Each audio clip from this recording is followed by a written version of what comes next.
বিশ্বাস করুন, winter special এই আচার খেয়ে সবাই তো এই আচারের ফ্যানই হয়ে গেছে। আর যারা যারা আচার খায় না তারা পর্যন্ত খাচ্ছে।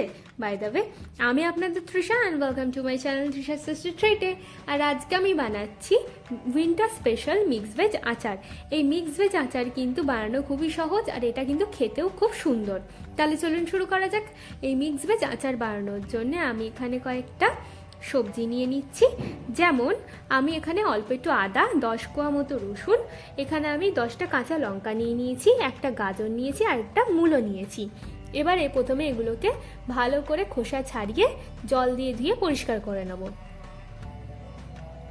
এবার এগুলোকে আমরা কেটে নেব। আপনারা আপনাদের পছন্দ মতো যে কোনো শেপে কেটে নিতে পারেন, চৌকো, গোল। আমি এগুলোকে সরু সরু লম্বা লম্বা করে কেটে নিচ্ছি। আর আপনারা চাইলে এখানে আপনাদের পছন্দ মতো যে কোনো সবজিও নিয়ে নিতে পারেন, কোনো অসুবিধা নেই। দেখুন আমাদের সবজি কাটা হয়ে গেছে। এবার এর মধ্যে স্বাদ মতো নুন আর হাফ চামচ মতো হলুদ গুঁড়ো দিয়ে ভালো করে মিশিয়ে 30 মিনিট মতো আমরা এটাকে রেখে দেব। এর ফলে এর থেকে সব জলগুলো বেরিয়ে যাবে। চলুন ততক্ষণের জন্য এই যে আচারটা বানাচ্ছি তার একটা মশলা তৈরি করে নিই।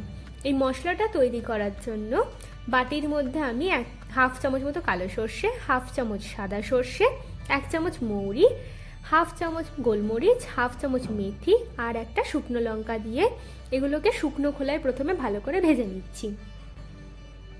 এবার এটাকে গুঁড়ো করে নেব। এবার এগুলো থেকে ভালো করে চেপে চেপে জলটা বার করে বাটির মধ্যে দিয়ে দিচ্ছি।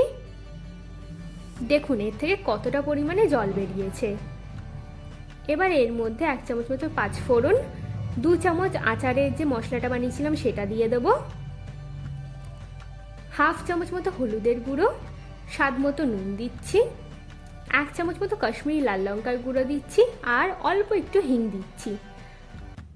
আর বেশ খানিকটা সর্ষের তেল ভালো করে গরম করে আমি ঠান্ডা করে নিয়েছি। এবার আমি সেটাকেও এর মধ্যে দিয়ে দিচ্ছি। দিয়ে প্রথমে আমি এটাকে খুব ভালো করে মিশিয়ে নেব।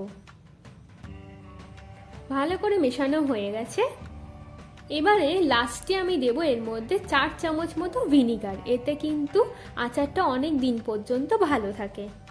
দেখুন আমাদের আচারটা কিন্তু একদম রেডি। আপনারা চাইলে এটা সঙ্গে সঙ্গেও খেতে পারেন, আবার রোদে দিয়েও খেতে পারেন।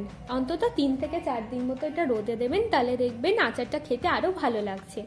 এবার একটা এরকম কাচের বয়ামের মধ্যে আমি আচারটাকে ঢেলে নিচ্ছি।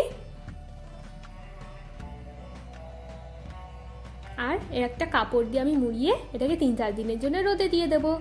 আমার আচারের ভিডিওটি কেমন লাগলো আমাকে অবশ্যই জানাবেন। আমার ভিডিওটি যদি আপনাদের ভালো লেগে থাকে তাহলে প্লিজ একটি লাইক করবেন, প্রচুর প্রচুর শেয়ার করবেন, আর এরকম আরও ভিডিও পেতে আমার চ্যানেলটিকে সাবস্ক্রাইব করবেন। নমস্কার।